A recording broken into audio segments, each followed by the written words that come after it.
Hey there, tech enthusiasts! Welcome to another engaging episode of Tech Without Fear, where we dive deep into the fascinating world of technology and how it shapes our lives.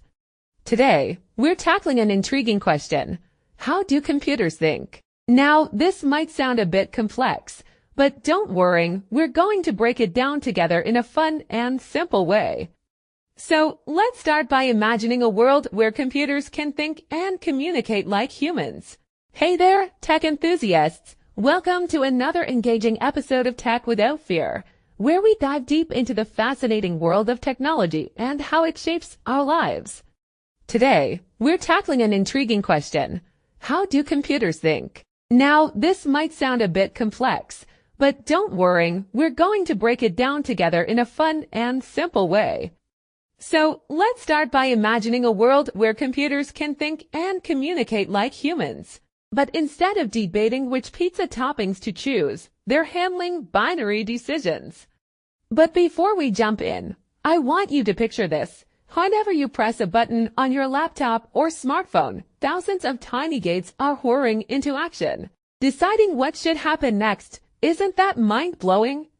Let's break it down a little more. There are several types of logic gates, each performing a specific role. The most basic ones are and, or, and not gates. It's like they have superpowers for handling different scenarios. For instance, the AND gate only outputs a true signal when both inputs are true. It's like saying you can only go out to play if your homework is done and it's not raining. Remember that, on the flip side, the OR gate will output true even if just one input is true.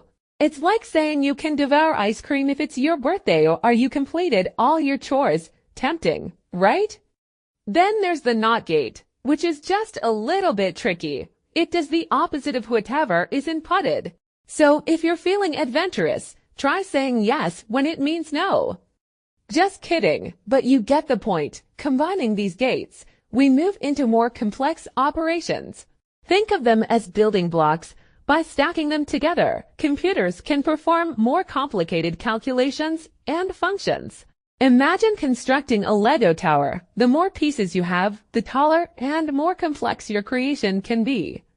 Now, here's something really cool. NOT gates can actually be used to create other gates, such as NAND and NOR gates. Isn't that fascinating? This is where we start to see the real power of logic in computing. These gates can create all sorts of combinations, leading to what we call combinational logic.